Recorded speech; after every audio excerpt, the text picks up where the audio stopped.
Saber Direito desta semana, Direito Penal. Durante as aulas, você vai conhecer a teoria e fases da dosimetria da pena, regime de cumprimento desse tipo de sanção, as penas restritivas de direito, além de saber como se dá a multa e aplicação da suspensão condicional da pena. As aulas são com o professor Rafael Mesquita.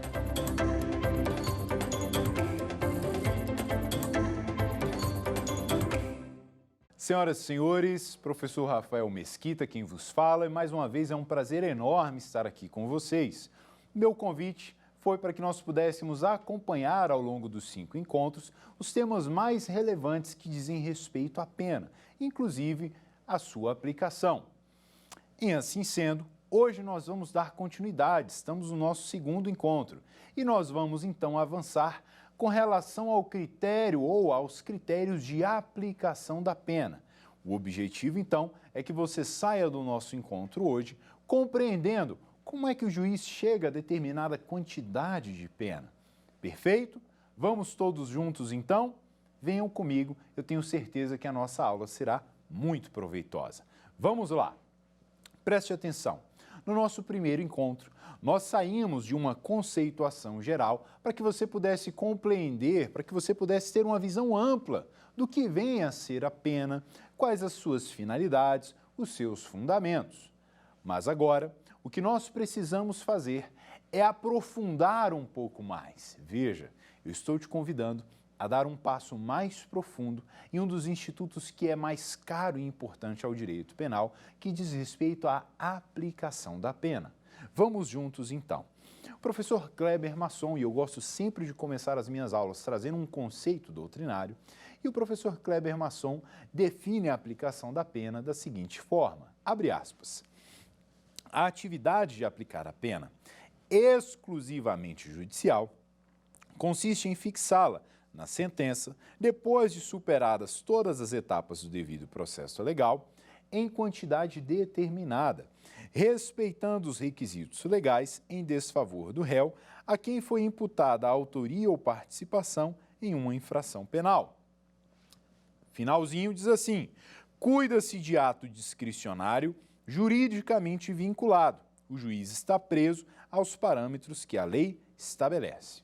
Olhe, aqui nós podemos explorar bastante este conceito para lhe dar uma introdução acerca da aplicação da pena. Olha, primeira informação importante, aplicar a pena é uma atividade estritamente judicial que diz respeito ao Estado.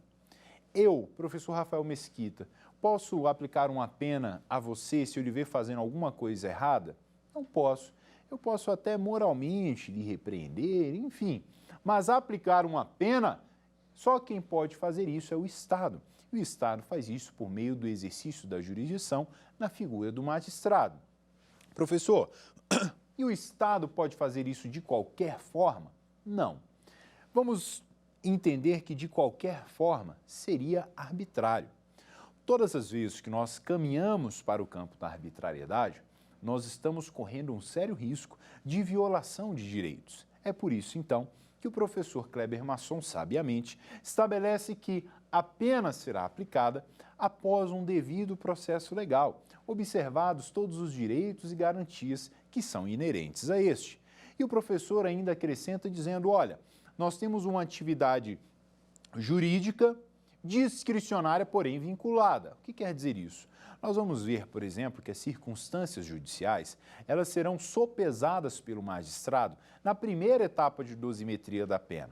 Então, o magistrado vai verificar circunstâncias que dizem respeito ao agente. Por exemplo, a sua conduta social.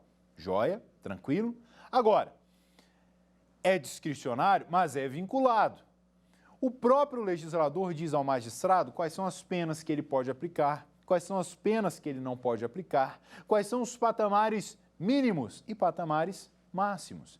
Então, veja, o juiz ele tem uma margem de atuação, mas nós não podemos descuidar de que esta margem, ela existe, ela é real, até para evitarmos a arbitrariedade. Tranquilo até aqui? Feitas essas considerações iniciais, acompanhe comigo. Vamos avançar. Logo em seguida, é importante que nós compreendamos os sistemas de aplicação da pena. Vou falar daqueles dois que são os mais importantes. Tranquilo, respire fundo, tenha calma e acompanhe o raciocínio. O que prevalece hoje é que nós temos aí dois critérios, dois sistemas de aplicação da pena. O mais utilizado, o mais comum, o mais aceito é o critério trifásico. Mas antes de falar do critério trifásico, nós precisamos falar do critério bifásico. Professor, por que o senhor disse que o mais aceito é o trifásico? O senhor quer dizer que o bifásico é aplicado de acordo com a doutrina? O critério bifásico é utilizado quando nós estamos falando da aplicação, por exemplo, da pena de multa. O juiz, então, no critério bifásico, vai observar duas etapas. Vamos utilizar, então, o exemplo da multa. O juiz, quando vai condenar uma pessoa à pena de multa, primeira etapa, ele estabelece quantos dias multa, ok? Quantidade. Segundo, qual o valor de cada dia multa. Perceberam, então? Olha como é simples. O critério bifásico, que tem aqui como expoente o professor Roberto Lira, né? O critério bifásico, então, ele estabelece que o magistrado vai fixar a pena em duas etapas. Se nós formos pegar uma pena privativa de liberdade, eu dei o exemplo da multa, tá? Que é o que nós adotamos. Se nós formos adotar esse critério na pena privativa de liberdade, que é o que não acontece, na pena privativa de liberdade nós adotamos o critério trifásico. Mas só para você compreender a diferença de forma mais clara entre o bifásico e o trifásico. Se nós formos aplicar o critério bifásico à pena privativa de liberdade, o que o juiz vai fazer?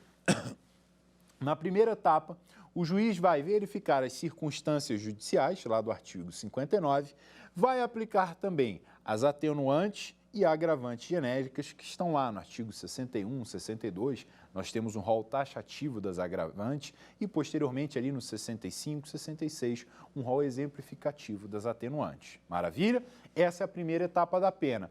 E aí ele vai fazer uma soma, uma quantidade aritmética ali para chegar num valor.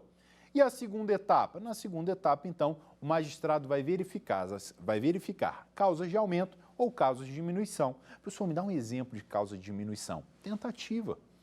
Quando um homicídio não é consumado, estamos diante de um homicídio tentado. Ora, a tentativa é causa de diminuição da pena. A pessoa, então, que pratica um homicídio tentado vai ter a sua pena reduzida, vai ter uma pena menor do que se tivesse praticado um homicídio consumado. Professor, me dê um exemplo de causa de aumento de pena. Causa de aumento de pena, concurso de crimes. A pessoa praticou vários crimes em determinadas circunstâncias. As penas serão somadas. Eu tenho uma causa de aumento de pena. Mas vejam só, isso que eu falei agora diz respeito ao critério bifásico. Nós vamos mergulhar no critério trifásico. Professor, quem é o expoente do critério trifásico? Nelson Hungria. Vamos juntos comigo, então. De acordo com o critério trifásico, o magistrado vai fixar a pena valendo-se de 3 etapas. Eu preciso que você guarde isso, preste atenção. Na primeira etapa, então, nós teremos que o magistrado vai observar as circunstâncias judiciais do artigo 59. E aí eu me lembro dos meus tempos de graduação. Não sei se a câmera pega, mas hoje eu já tenho aqui vários cabelos brancos. Mas um dia eu já fui jovem. E lá no meu tempo de graduação, eu me lembro que o professor me ensinou uma fórmula para nunca esquecer das circunstâncias judiciais do artigo 59, que é o Quam Copé Moci Cocó. Professor, o que é isso? Quam Copé Moci Cocó. Se você for ler o artigo 59, você vai ver lá, né? O cu de culpabilidade, o an de antecedente, o co de conduta social, o p de personalidade e assim por diante. Então, veja. Na primeira etapa da dosimetria da pena, o juiz, então, vamos imaginar, entre numa sala de audiência comigo agora, ok? Vamos entrar juntos. Imagina, juiz sentado à frente, o réu na ponta da mesa, promotor à esquerda, advogado à direita. Visualizou a cena? Encerramos, então, toda aquela fase de instrução de uma audiência e o juiz vai aplicar a pena. Na primeira fase, o juiz vai abrir ali o artigo 59 do Código Penal. E ele vai valorar aquelas circunstâncias judiciais. À medida que ele verifica que uma daquelas circunstâncias judiciais é desfavorável ao réu, o que ele faz? Aumenta a pena base. Vamos com calma então de novo. Primeira etapa da dosimetria da pena. O juiz vai verificar as circunstâncias judiciais. O juiz chegou à conclusão de que há um crime. Joia, vamos quantificar a pena. Abre o artigo 59, circunstâncias judiciais. Vamos ver aqui a culpabilidade do agente, que é o grau de reprovabilidade. Vamos ver se ele tem maus antecedentes. Vamos ver como era a conduta social dele, ok? Se essas circunstâncias judiciais todas forem boas, favoráveis ao réu, o juiz não vai aumentar a pena. Se todas as circunstâncias forem boas, o juiz não aumenta a pena. Professor, mas se tiver uma circunstância desfavorável ao réu, por exemplo, o réu tem maus antecedentes, o que o juiz vai fazer? Aumenta a pena. Perfeito? Aumenta a pena. Tranquilo. Professor, tem duas circunstâncias desfavoráveis, aumenta mais um pouco. Vejam só. Esta é a ideia da primeira etapa da dosimetria da pena. Tranquilo? Nós vamos nos aprofundar, tenha calma. Eu preciso só que você tenha um panorama geral neste momento. Professor, como é a segunda etapa de dosimetria da pena? Venham comigo. Na segunda etapa de dosimetria da pena, o que o juiz vai verificar são as circunstâncias agravantes e as circunstâncias atenuantes. Circunstância agravante mais famosa, reincidência. O juiz, então, finalizou a primeira etapa da dosimetria da pena, chegou a uma quantidade. Essa quantidade se chama pena base. Agora ele vai para a segunda fase de dosimetria da pena. Ele vai abrir o artigo 61, por exemplo, que tem lá as agravantes, e vai verificar, opa, reincidência. Esse réu é reincidente. Se o juiz verificar, então, a existência de um agravante, ele faz o quê? Aumenta a pena intermediária, que é a pena da segunda etapa. Perfeito? Professor, mas o juiz verificou que tem uma circunstância agravante e uma outra circunstância atenuante. Olha o exemplo. O juiz verificou que o réu é reincidente, mas verificou também que ele confessou espontaneamente. Quando ele sentou lá na frente do juiz na audiência, ele falou, olha, fui eu, fiz isso, aconteceu dessa forma. Opa! Agravante, reincidência, confissão espontânea, atenuante. Nós temos divergência, nós vamos explorar isso posteriormente, mas há quem entenda que possa existir a compensação. Então, diante desse cenário em que eu tenho reincidência e eu tenho aqui confissão espontânea, uma anularia a outra. Perfeito? Como eu disse, há divergência, vamos explorar isso posteriormente. O que eu quero que você pegue? Primeira fase da dosimetria da pena, circunstâncias judiciais lá do artigo 59. Segunda fase da dosimetria da pena, o que nós temos? Agravantes e atenuantes genéricas, lá no artigo 61, 62, 65, 66 do Código Penal. E a terceira fase, a última fase do critério trifásico. O que o juiz vai observar, professor? O juiz vai analisar se existem causas de aumento e ou causas de diminuição. Como eu dei o exemplo agora há pouco para vocês, se o crime foi tentado, o juiz vai diminuir a pena. Perfeito. Deu para pegar, então, essa ideia geral acerca do critério trifásico da pena? É claro que cada uma dessas etapas possui as suas especificidades e nós vamos mergulhar de forma bem calma e tranquila acerca de cada uma delas. Mas eu já preciso, então, antecipar uma informação muito importante, até para que você possa entender o que nós vamos falar a seguir, ok? Venham comigo. Quando nós falamos em dosimetria da pena, veja, o legislador estabelece no tipo penal a pena a ser aplicada. Tranquilo? Então, ó, se você pegar lá o crime de furto, furto simples, subtrair coisa alheia móvel para si ou para outrem. Perfeito? Pena, 1 a 4 anos. O legislador estabeleceu a quantidade de pena, 1 a 4 anos. O que o juiz deve fazer? O juiz vai quantificar. O juiz vai dizer, então, ora, se eu tenho de 1 a 4 anos, qual vai ser a pena, afinal de contas? Veja, escute essa informação agora. Na primeira fase da dosimetria da pena, o juiz está limitado ao mínimo e ao máximo da pena. O que quer dizer isso, professor? Quer dizer o seguinte, na primeira fase da dosimetria da pena, quando o juiz analisa as circunstâncias judiciais, ele não pode nem reduzir a pena abaixo do mínimo, 1 ano, nem aumentar a pena acima do máximo, 4 anos. Perfeito? Na primeira fase da dosimetria da pena, então, o juiz está adstrito aos limites mínimo e máximo da pena. Tranquilo? Joia. Professor, e na segunda fase, Na segunda fase da pena, se o juiz, então, ele ainda está limitado pelo mínimo e pelo máximo, sim. Na segunda fase da dosimetria da pena, o juiz também não pode abaixar a pena abaixo do mínimo, nem pode aumentar, ultrapassando o teto máximo. Crime de furto. Vamos lá. Primeira fase da dosimetria da pena. O juiz analisa as circunstâncias judiciais lá do artigo 59. Todas as circunstâncias judiciais são favoráveis. Qual é a pena que o juiz vai aplicar? Vai aplicar a pena mínima. 1 ano. Se todas as circunstâncias lá do artigo 59, o Coam, Copé, Mocicocó, se todas elas são favoráveis ao réu, o juiz vai estabelecer a pena no mínimo legal, 1 ano. Aí o juiz então vai para a segunda fase da dosimetria da pena, onde ele vai apreciar agravantes e atenuantes. E lá na segunda fase da dosimetria da pena, o juiz verifica que não há nem agravante, nem atenuante. O que vai acontecer com a pena intermediária? Será mantida. Mantida em quanto, professor? No nosso exemplo, em 1 ano. Vamos imaginar outra situação. A pena base da primeira etapa ficou em 1 ano. A segunda etapa, ou na segunda etapa, o juiz verifica que o réu é reincidente. O que ele vai fazer na segunda etapa? Aumentar um pouco a pena. Nós vamos verificar quanto é este um pouco, tá ok? Veja, o juiz vai aumentar um pouco. Professor, e se o juiz verificar que não tem nenhuma agravante? Tem apenas atenuante. Na segunda etapa da dosimetria da pena, o juiz percebeu que, na verdade, o que nós temos é uma confissão espontânea. A pena já está em 1 ano, professor. O juiz pode aplicar esta atenuante e reduzir a pena? Não, não pode, porque na segunda fase da dosimetria da pena, o juiz também deve observar o patamar mínimo e o patamar máximo. E na terceira fase, professor, da dosimetria da pena, ora, na terceira fase da dosimetria da pena, agora sim, agora o juiz pode diminuir a pena abaixo do mínimo legal ou aumentá-la acima da previsão máxima. Professor, me dê um exemplo. Vamos lá, estamos trabalhando com a pena do crime de furto, 1 a 4 anos, ok?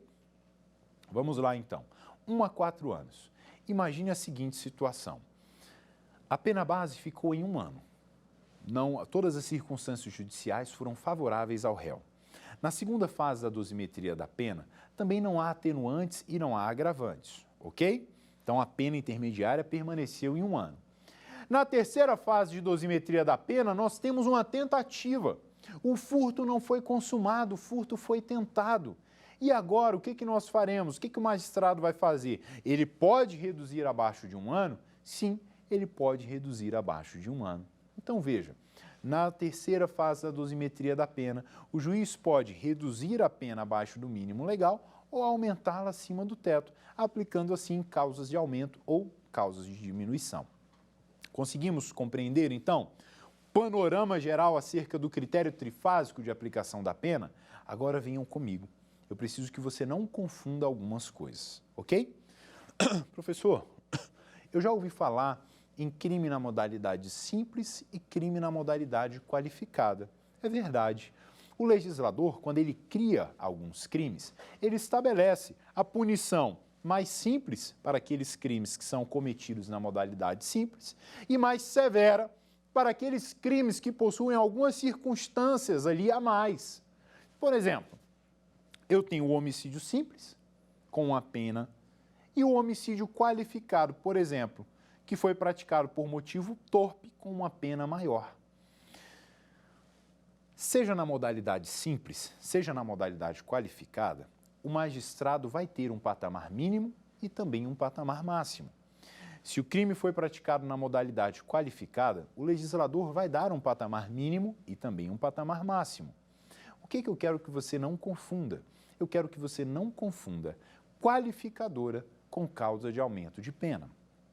A qualificadora, ela vai dar ao juiz um novo patamar mínimo e um novo patamar máximo. E a partir desses novos patamares é que o juiz vai começar a dosimetria da pena. Perceberam? Já as causas de aumento ou de diminuição, elas são normalmente frações, tá? A pena diminui-se de 1/6, a pena aumenta-se de 2/3. As causas de aumento e diminuição, elas, diferentemente da qualificadora, elas são aplicadas na terceira fase da dosimetria da pena, já na etapa final. Tranquilo? eu preciso então que você não cometa esses erros. Não confunda qualificadora com causa de aumento, não confunda agravante com causa de aumento. Tranquilo? Acho que ficou bem claro. Pois bem, vamos avançar um pouco mais. Falamos então do critério bifásico, do critério trifásico, falamos que o critério adotado é o critério trifásico lá do artigo 68, não é mesmo? Pois bem, só para fixar mais esses conceitos, vamos a uma leitura rápida do artigo 68? Preste atenção, venha comigo, coragem. Artigo 68. A pena base será fixada atentando-se ao critério do artigo 59 deste Código. Primeira etapa, circunstâncias judiciais, artigo 59. Em seguida, serão consideradas as circunstâncias atenuantes e agravantes, artigo 61, 62, 65, 66, lá do Código Penal, segunda etapa da dosimetria da pena. Terceiro aqui, continuando, por último, as causas de diminuição e de aumento. Então, se você está acompanhando aí pelo Código Penal, marque o artigo 68, escreva aí na lateral critério trifásico de dosimetria da pena. Maravilha, que foi aí que tem como seus expoentes o professor Nelson Hungria. Vamos avançar então? Veja, eu fiz uma introdução porque nós vamos mergulhar de cabeça agora em cada uma dessas circunstâncias judiciais do artigo 59. Tá joia? Vamos lá então. Bom, deixe-me ver aqui qual vai ser a nossa próxima etapa.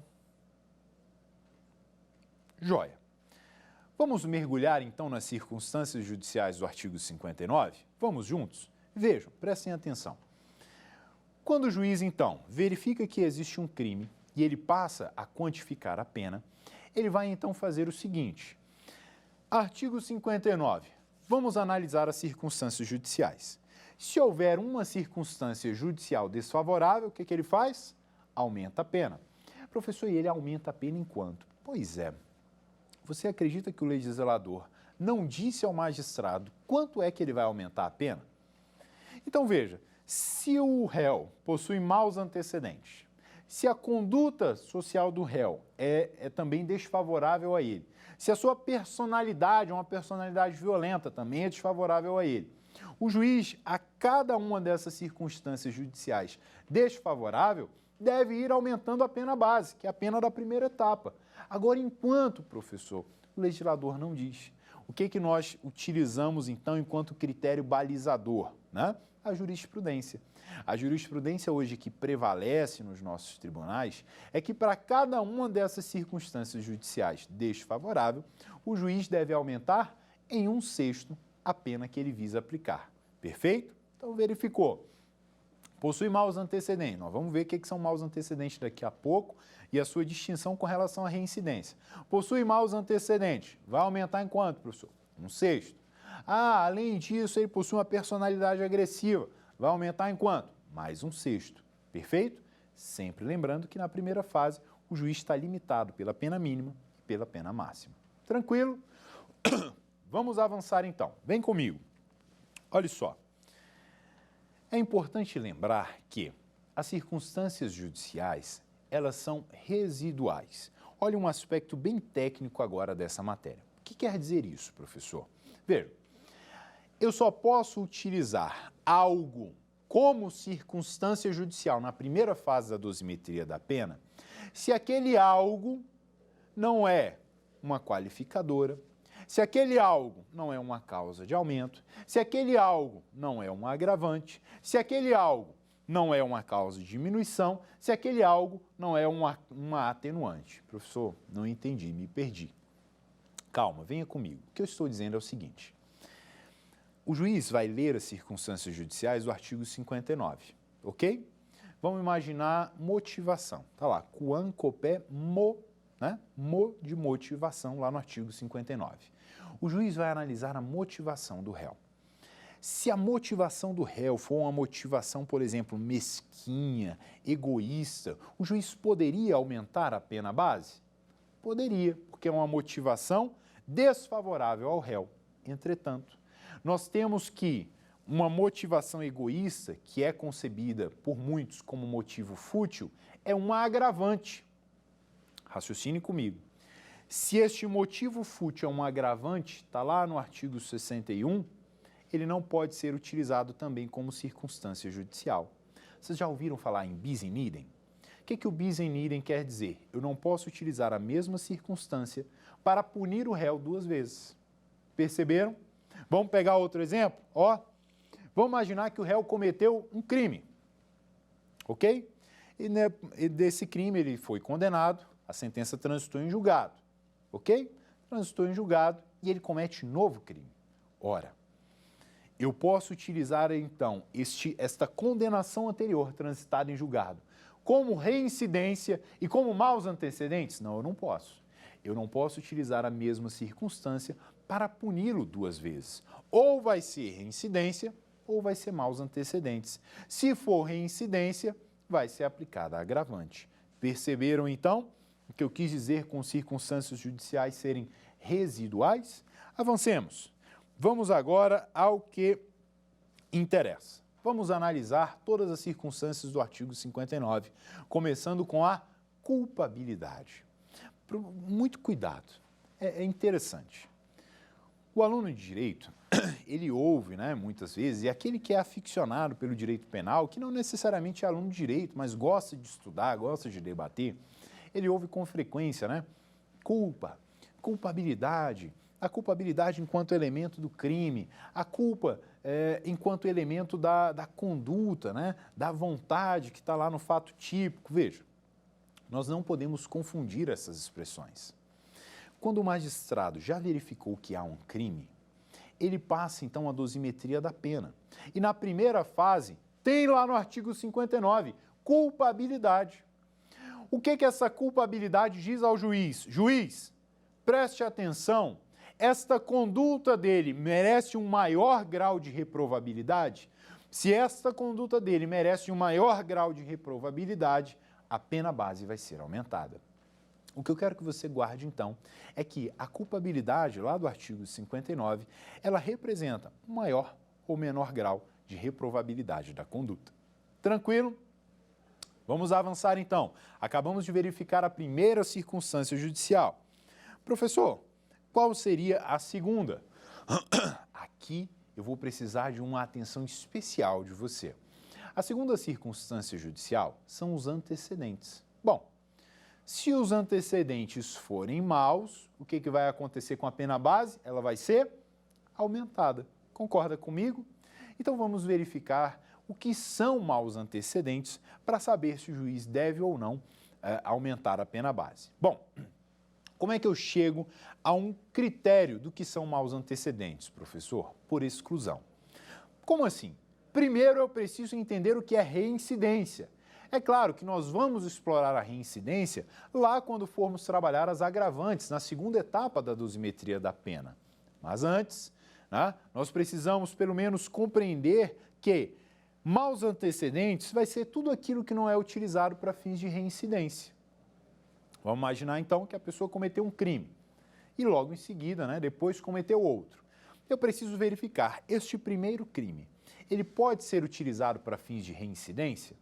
Se você disser para mim não, eu vou dizer a você, ora, já que ele não pode ser utilizado para fins de reincidência, ele pode ser utilizado enquanto maus antecedentes. Logo, a primeira fase da dosimetria da pena será aumentada. Eu vou trazer alguns exemplos, mas antes disso, eu faço questão de ler um fragmento da obra do professor Rogério Sanches, que diz assim, abre aspas, maus antecedentes são unicamente as condenações definitivas que não caracterizam reincidência. Opa, acabamos de falar, não é? Maus antecedentes são as condenações anteriores definitivas que fogem da esfera da reincidência. Vamos continuar. Seja pelo decurso do prazo de 5 anos após a extinção de pena, opa, nós vamos verificar o seguinte, reincidência, está lá no artigo 61, nós temos um período depurador. Como assim, professor? Pratiquei um crime em 2005, ok? Fui condenado em 2007. Em 2008, a minha sentença transitou em julgado. Em 2010, eu cumpri a pena. Em 2010, eu cumpri a pena. A reincidência tem um período depurador. Depois que eu cumpri a minha pena, Se eu praticar um novo crime dentro do período de 5 anos, eu sou reincidente. Se eu praticar um novo crime após esse período de 5 anos, aí eu já não sou mais reincidente. Então eu tenho um período depurador da reincidência. Reincidência, lembre-se desse prazo de 5 anos. Ora, então veja, se eu pratico um novo crime após esse período de 5 anos de eu ter cumprido a pena, não vou ser reincidente. Posso utilizar essa condenação anterior como maus antecedentes? Posso, sem sombra de dúvidas. Vamos continuar, vem comigo. Seja pela condenação anterior ter sido lançada em consequência de crime militar próprio ou político. Opa! Mais uma informação importante, veja. O legislador disse o seguinte: imagine que você pratica um primeiro crime, joia? Logo depois dessa sentença do primeiro crime transitar em julgado, enfim, você cumpriu a pena, você pratica um outro crime, ok? Se este primeiro crime for um crime político, ou se este primeiro crime for um crime militar próprio, eu não tenho reincidência. Como assim, professor? Para você guardar aí uma imagem visual. Crime político e crime comum, não há reincidência. Crime militar próprio e crime comum, não há reincidência. Ora, mas esse crime militar próprio e esse crime político podem ser utilizados para fins de maus antecedentes? Podem, sem problema algum. Vamos continuar? O professor Rogério ainda continua dizendo o seguinte: seja finalmente pelo fato de um novo crime ter sido cometido antes da condenação definitiva por outro delito. O que está dizendo aqui? Imagine, daqui a pouco nós vamos trabalhar 3 exemplos para fixar o que são maus antecedentes, como compreender os maus antecedentes. Veja só, imagine que eu tenho uma condenação, eu cometi um crime em 2007, fui condenado em 2008, perfeito? Fui condenado em 2008. Só que essa sentença não transitou em julgado. Por quê? Porque a minha defesa recorreu. Ainda no ano de 2008, sem que tenha transitado em julgado, eu pratico um novo crime. Ora, pratiquei um novo crime em 2008. Em 2009, saiu o trânsito em julgado do primeiro crime. Veja, o trânsito em julgado do primeiro crime saiu após a prática do segundo crime. Isso é utilizado para fins de reincidência? Nós vamos verificar que não. Ora, se não é reincidência, nós vamos utilizar como maus antecedentes. Maravilha? Tranquilo? Vamos então aos 3 exemplos para vocês compreenderem. Primeiro exemplo aí, olha só. Em 2014, houve trânsito em julgado por uma condenação referente ao furto. 2014, trânsito em julgado, sentença de furto. Em 2015, essa pena foi extinta. Então, 2014, trânsito em julgado, 2015, vamos imaginar que eu terminei de cumprir a pena. Eu cumpri, vamos imaginar que a pena foi fixada no mínimo, né? E ainda tinha uma causa de diminuição, ainda foi o furto tentado. Eu fui condenado a 4 meses de pena. Cumpri os 4 meses, ok? Em 2021 foi cometido um novo crime. Veja, eu terminei de cumprir a minha pena de 4 meses quando? Em 2015. Em 2021, quantos anos se passaram de 2015 a 2021? 6 anos. Ora, o período depurador da reincidência é de quanto? 5. Passaram-se 6 anos. O que acontece então com essa condenação anterior? Vai ser reincidência? Não, mas vai ser maus antecedentes. Olha só, passados mais de 5 anos da extinção da pena de crime anterior, não há que se falar em reincidência, mas sim maus antecedentes. Deu para pegar a primeira hipótese de maus antecedentes? Você, olhando nos meus olhos, garante que não vai mais confundir maus antecedentes com reincidência? Podemos avançar, então? Então, vamos juntos. Segundo exemplo, Pedro foi condenado e teve o trânsito em julgado em 2014 por crime que somente pode ser praticado por militar. O que é um crime militar próprio? Somente o militar pode praticar. Está previsto lá no Código Penal Militar, inclusive. Perfeito? Exemplo, motim. Eu tenho um crime militar próprio. Maravilha? Em 2015, Pedro pratica um roubo. Então, olha só. Pedro, em 2014, terminou de cumprir a pena com relação ao crime militar próprio. Em 2015, ele praticou um roubo. Roubo é crime comum.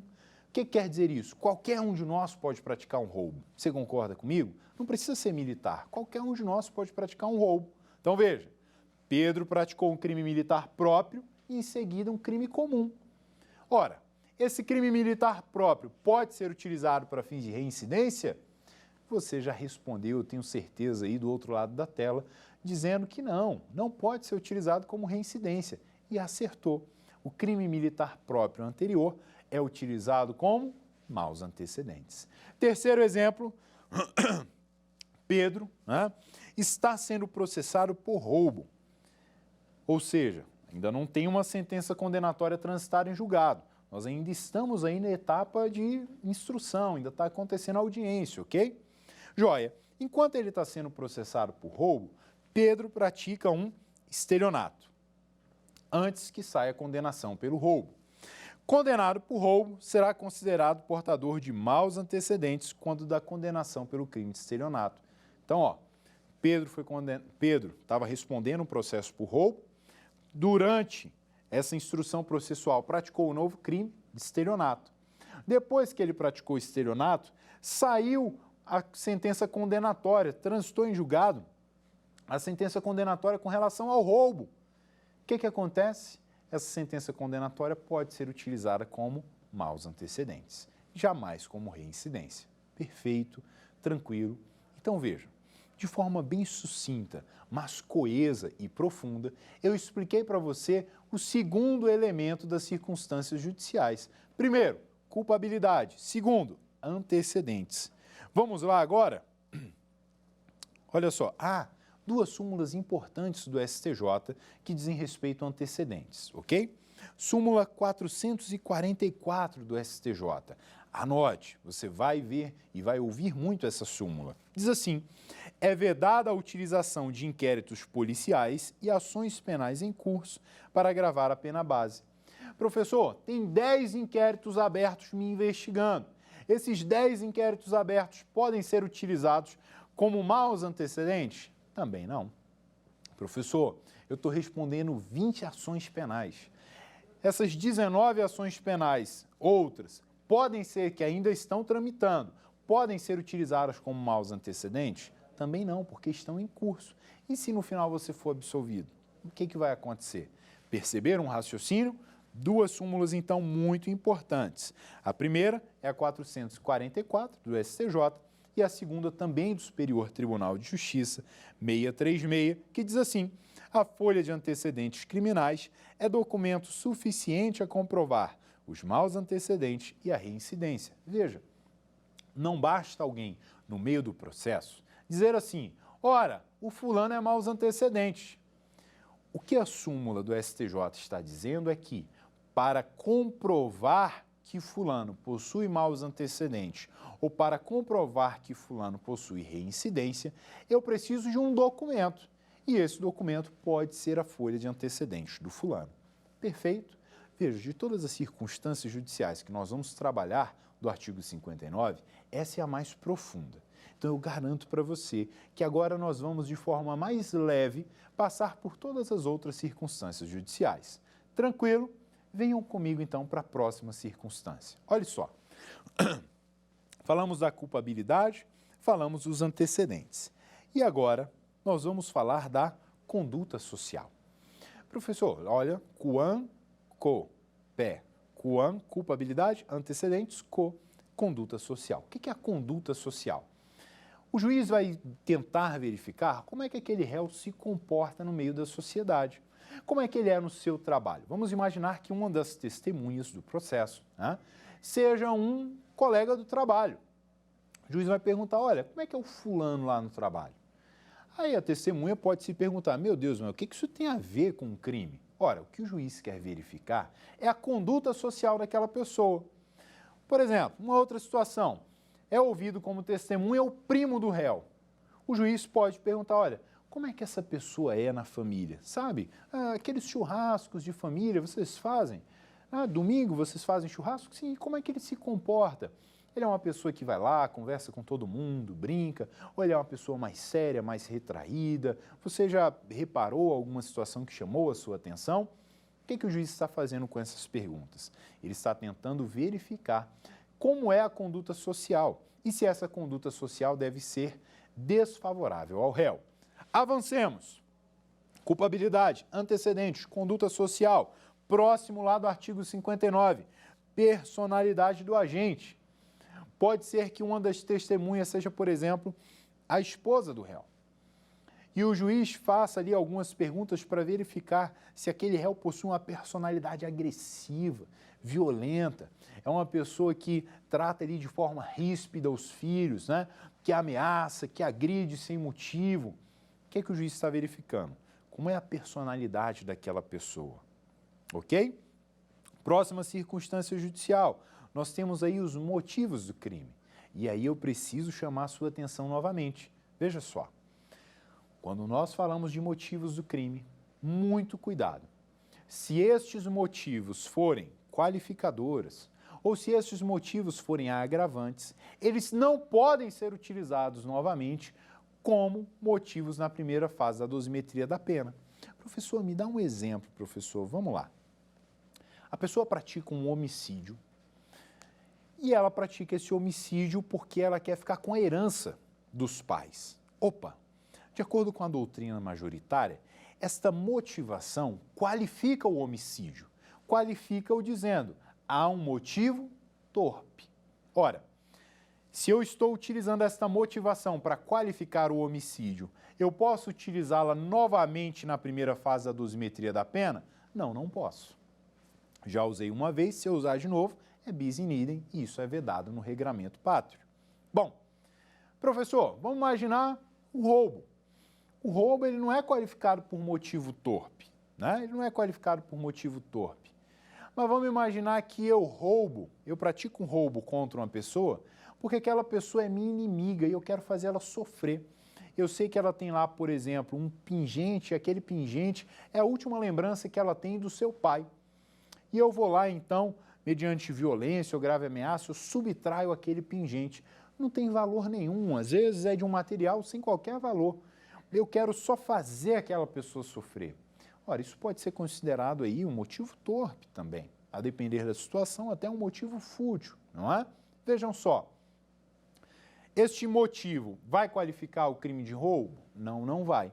Mas ele pode ser utilizado na segunda fase da dosimetria da pena como agravante. Então, eu não posso utilizá-lo novamente nas circunstâncias judiciais da primeira etapa. Percebam. Nós estamos, senhoras e senhores, em um momento bem técnico do direito penal no que diz respeito à aplicação da pena. Então é muito importante que nesse momento você respire fundo, tenha calma para que nós possamos avançar, ok? Vamos então para a próxima circunstância judicial? Venham comigo. Acabamos de falar dos motivos do crime. Quam, copé, mo, motivos do crime. Vamos agora para o si, quam, copé, mo, si.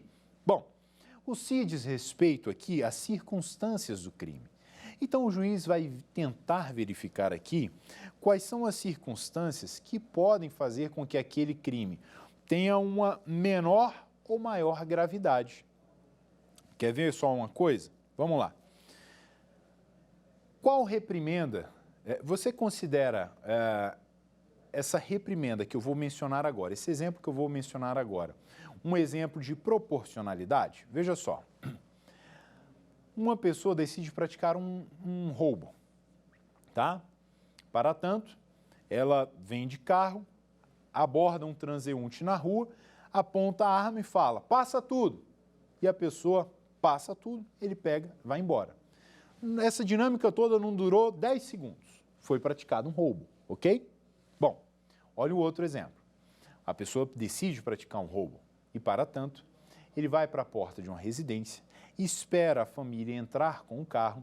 Quando a família entra com o carro, ele aproveita o portão fechado, entra, rende toda a família e ali ele fica com aquela família por 5 horas, fazendo terrorismo psicológico, diversas ameaças. Ora, você concorda comigo que essa circunstância do segundo exemplo é mais grave do que do primeiro exemplo? No primeiro exemplo, a dinâmica durou 10 segundos. No segundo exemplo, nós tivemos ali uma família rendida, sob ali a mira de uma arma, sofrendo diversas ameaças por 3, 4 horas. Você concorda comigo que as circunstâncias desse segundo exemplo são desfavoráveis ao réu? Concorda? Se nós tivermos por parâmetro o primeiro exemplo, pois bem, essa é a ideia das circunstâncias do crime. O juiz vai verificar se, diante daquela dinâmica toda, eu tenho algo que deve ser avaliado de forma negativa ou não. Tranquilo? Quancopé, moci, cocó. Vamos ao próximo, consequências do crime. Seguindo lá o artigo 59 do Código Penal. Ora, preste atenção. É claro que todo crime tem a sua consequência. Você concorda comigo? Todo crime tem a sua consequência. Então, você precisa ter atenção para que você entenda que não é qualquer consequência que vai ser utilizada em desfavor do réu. Como assim, professor? Se todo crime tem consequência e eu for utilizar qualquer consequência em desfavor do réu, toda vez a pena base vai ser aumentada. Então, eu preciso verificar, naquele caso concreto, se existe uma consequência que chama mais a atenção. Olha o exemplo. A vítima foi estuprada na presença dos filhos. Que grave, não é? Algo que choca a sociedade, que chama a nossa atenção. Você concorda com o crime que aqui eu tenho? Você concorda comigo que aqui eu tenho um crime com consequências mais ríspidas, mais severas? Por quê? Porque aconteceu ali na presença dos filhos. Concorda comigo? Então veja, não é qualquer consequência do crime, mas são consequências que são verificadas no caso concreto. Maravilha? Caminhando para o final do nosso encontro, então, nós vamos aqui à última circunstância judicial, que é o comportamento da vítima. Maravilha? Então vejam, nós extinguimos aqui todas as circunstâncias judiciais do artigo 59. Bom, de acordo com o que nós conversamos, então, no nosso primeiro encontro nós abordamos a teoria geral inerente à aplicação das penas. E agora nós passamos a aspectos práticos, esmiuçando o critério trifásico e analisando como é que o juiz vai aplicar a primeira fase da dosimetria da pena. É nesse sentido, então, que nós estamos caminhando para o final do nosso segundo encontro. Mas antes disso, eu gostaria de te convidar a responder algumas perguntas rápidas, para que dessa forma nós pudéssemos fixar o conteúdo e, ao mesmo tempo, fazer uma revisão daquilo que foi dito de forma mais rápida e importante. Vamos comigo, então? Olha aqui na tela o nosso quiz. Vamos lá! Primeira pergunta. À luz da moderna orientação do STJ sobre a confissão, para efeitos de reconhecimento da atenuante prevista no artigo 65, inciso 3, a linha D do Código Penal, a confissão. Aí tem as hipóteses. A. Deve explicitar todas as circunstâncias do crime. B. Deve ser motivada por motivo moral. C. Pode usar teses defensivas discriminantes. D. Deve demonstrar o arrependimento do acusado. E agora? Nós estamos falando da segunda fase da dosimetria da pena e nós fizemos uma introdução rápida aqui. Qual alternativa você assinalaria diante de tudo que nós exploramos ao longo do nosso encontro? Pensou? Marcou? Qual seria então a sua assertiva? Olha aí na tela. Perfeito!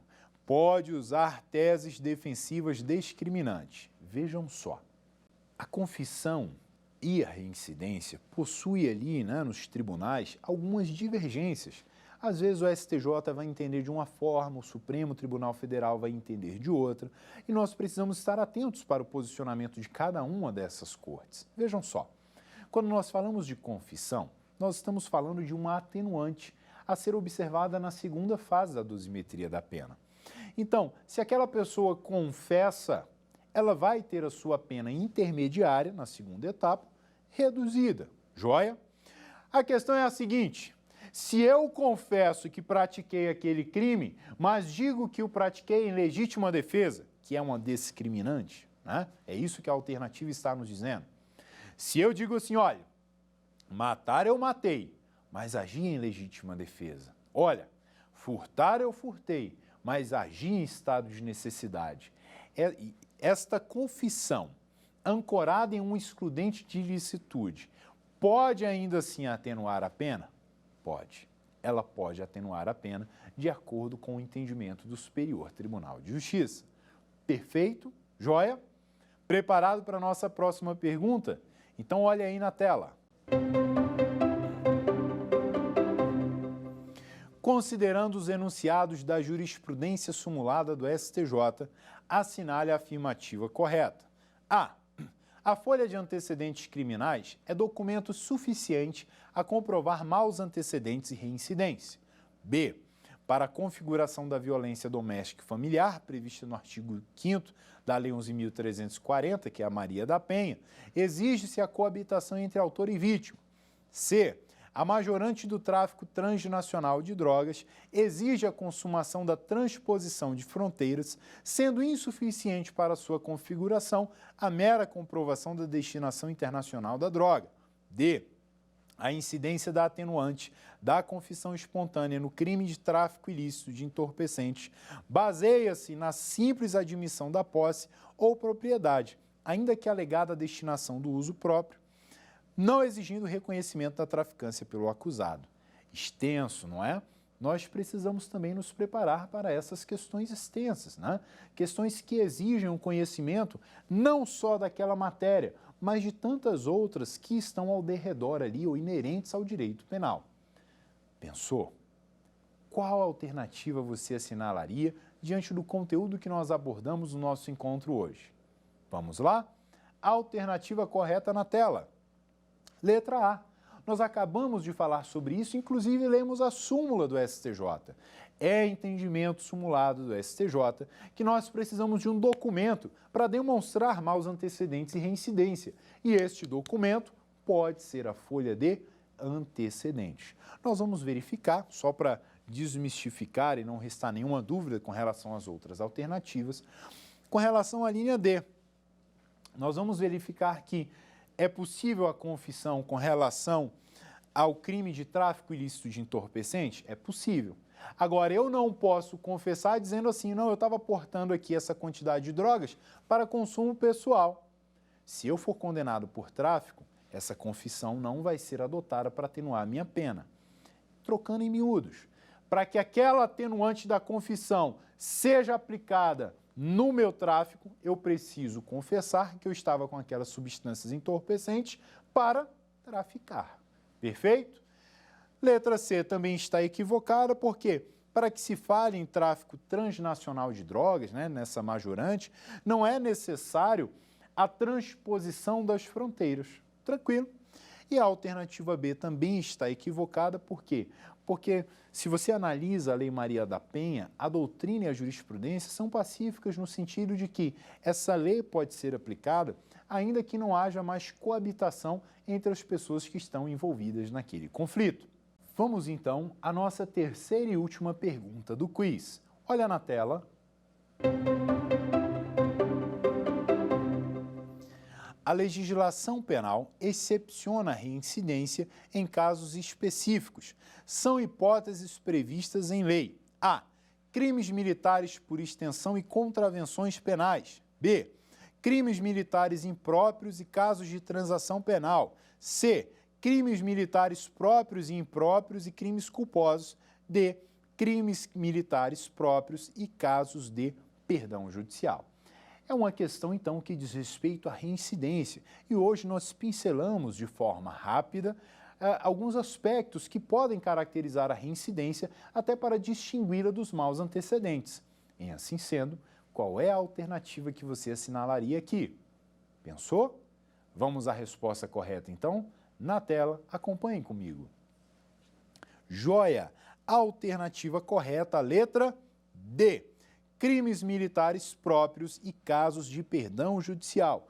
Nós falamos aqui, se eu tenho um crime militar próprio, né, e logo depois eu pratico um crime comum, crime militar próprio e crime comum não caracterizam reincidência.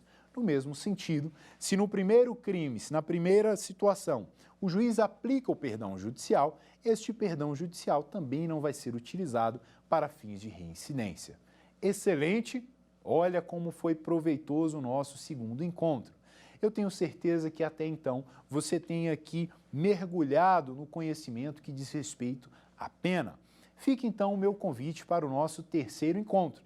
No terceiro encontro, nós vamos finalizar a dosimetria da pena no que diz respeito à segunda e terceira etapas. Deixo, então, um fraterno abraço e aguardo você. Até breve.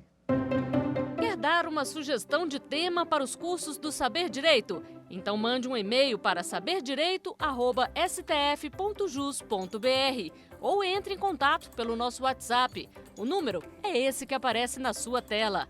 Você também pode estudar pela internet. Basta acessar o site tvjustiça.jus.br ou rever as aulas no canal da TV no YouTube, TV Justiça Oficial.